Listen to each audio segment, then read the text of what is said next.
Okay, if I get your attention, please. Every day. Good morning. Morning. Nope. Can everyone hear me okay? Excellent. No? Okay, that one's bad. Okay, we'll try if you a little bit, if we keep it a little quiet, then we can go through this well. Well, good morning, and welcome to the new I-96 Latson Road Interchange, soon to be known as Exit 140 ribbon cutting event. Thank you for joining us.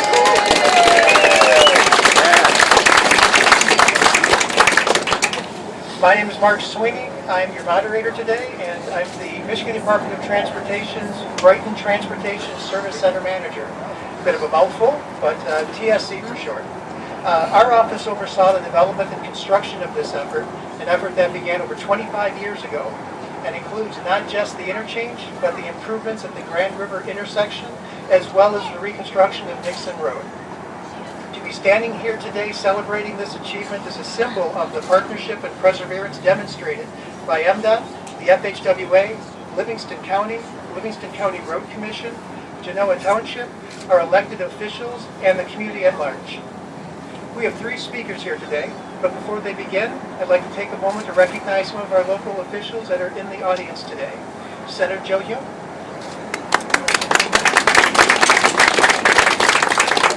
Representative Bill Rogers,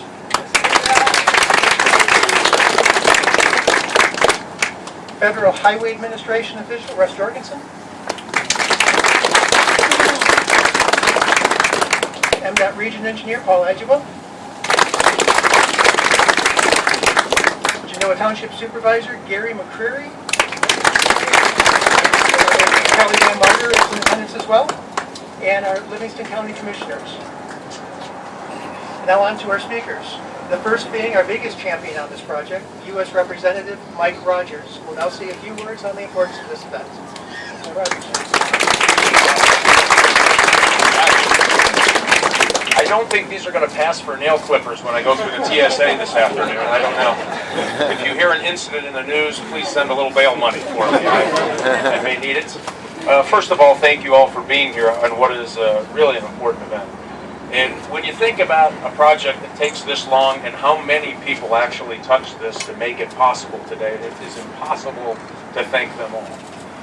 But it is truly an example of the federal government working with the state government, working with the local government, working with the private sector to make something as impactful as this interchange is for our local community.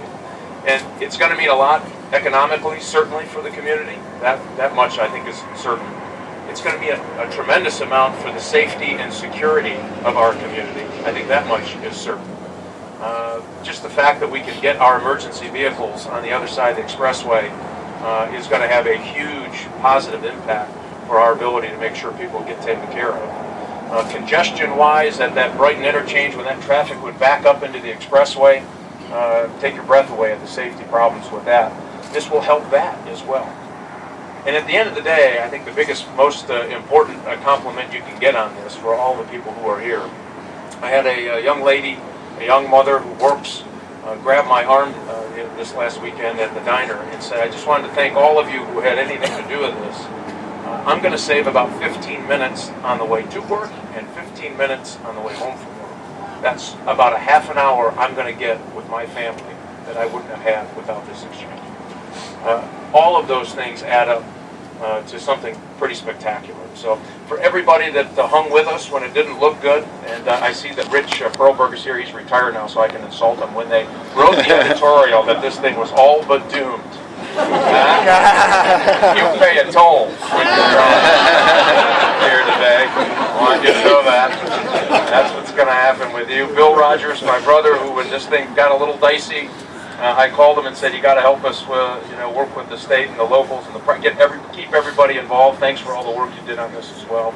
To Todd Wyatt for just having the pure determination not to walk away from this thing when there were days it felt like that was certainly possible. To MDOT, thank you so much for all of your good work. Your folks, Mark Sweeney, others who spent so much time trying to make this thing happen was really pretty special.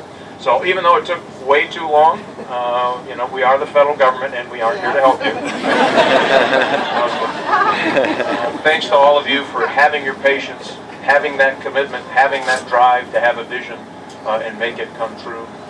Congress, I see you there. Thanks all for your support. I mean, without that great local community support. Flying pigs, that's right. The pig is flying today, isn't it? I love that. Thanks for all your help and the community support. So again, thanks for standing here. Pretty soon, if you're standing here, you're going to get your fannies run over. So I recommend that we get this thing moving, because I understand later this evening it's going to be open for business. Thanks, everybody. I appreciate that.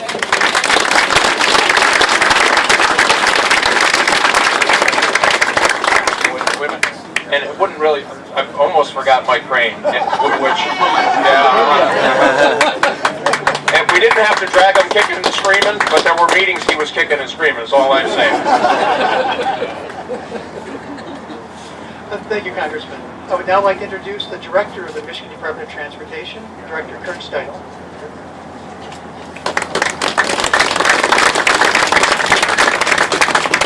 Well, good morning, everybody. It's not noon yet. It's great to see you all on this bright, chilly December day, a day that we didn't think was going to get here. It's hard to believe the Interchange started over 20 years ago. Some of you were involved. Interestingly enough, I was in a meeting a week ago where an engineer came up to me and said, "Oh, that's going to open up." He said, "You know, that was the first job I did as an engineer right out of school 20 years ago. We worked on some of the preliminary stuff." He was exceptionally proud, and I don't know that he's here today. I haven't seen him. So those of you that have been involved in the planning and the speculation and now construction, I'm happy to say it's almost here. As the Congressman said, we're going to open it later today. As I drove in, I saw the new signs on Grand River going up with the arrow sign that said 96 this way. Now, as you can imagine, we got to get all the cars off the road. We got to get the barrels out of the way. Hang with us just a little longer, but at the end of today, it'll be open. I'd like